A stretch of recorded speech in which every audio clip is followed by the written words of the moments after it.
Hello Star Wars fans, and welcome to episode 62 of Journey into Legends. Today we are going to be reading the Crimson Empire Trilogy by Mike Richardson and Randy Stradley.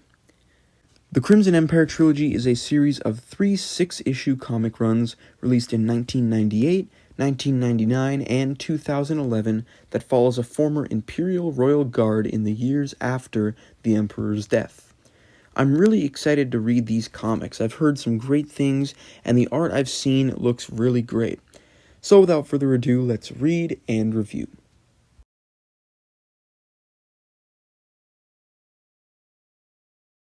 Alright, so I just finished the first Crimson Empire, and I absolutely loved it. Kir Kanos is a great character, and Carno Jax was a fantastic villain.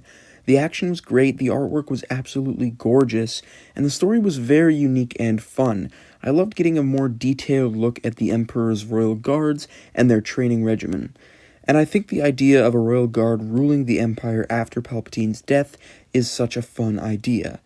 Overall, this series was a real treat, and I'm excited to read more.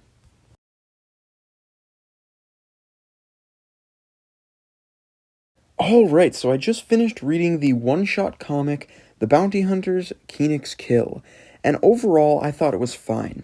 I liked seeing more of Kir Kanos, and it was cool seeing him become a bounty hunter, but overall I wasn't a big fan of the artwork or the writing. The artwork was very bland, and the characters looked very strange, and for such a simple premise, the writing made this story hard to read at times. Anyways, let's move on to Crimson Empire 2, Council of Blood.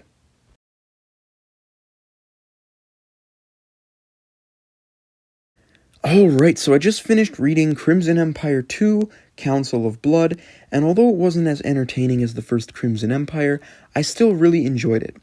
I really liked all of the politics involving the Imperial Council and Black Sun.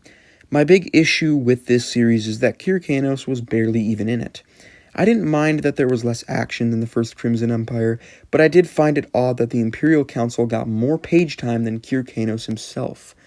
One thing I did absolutely love was the inclusion of Nom Anor in this series.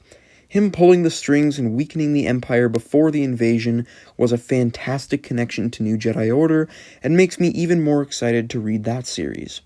Overall, I enjoyed this series, but I think it got its priorities wrong.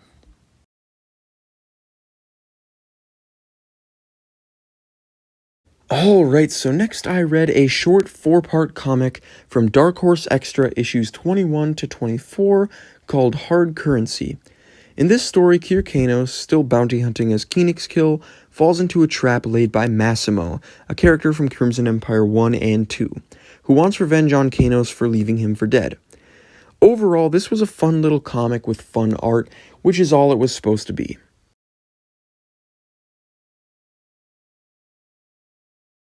Alright, so next I read a short comic called The Third Time Pays for All from Dark Horse Presents number 1. And this one was pretty bare. Despite being twice the length of Hard Currency, it had about half as much substance. All that really happened was that Kir Kanos caught a bounty, and Murith Sin declared that she is going to kill him, which I'm guessing is set up for Crimson Empire 3.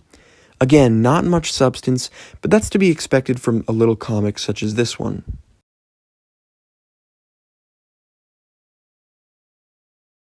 Alright, so I have finally finished Crimson Empire 3, Empire Lost, and I thought it was a pretty entertaining conclusion to the trilogy, despite it being my personal least favorite of the 3.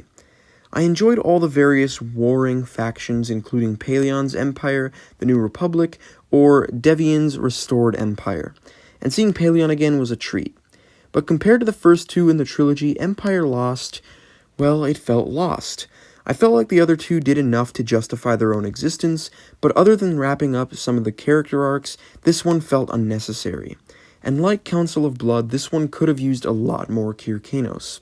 He was a bit more prominent during the last few issues, but especially at the beginning of this run, he once again took a back seat in his own series. And overall, the story of Empire Lost just wasn't as interesting as the others.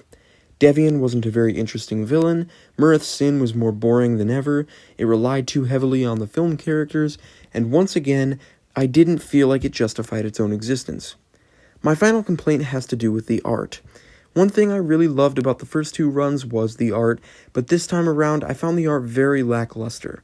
It lacked direction, some strange decisions were made, and there were some really funky looking faces.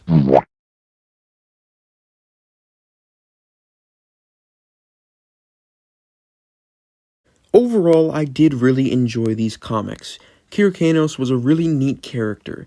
The art for the most part was great, and I really loved certain characters like Carnor Jax and the inclusion of Nomenor.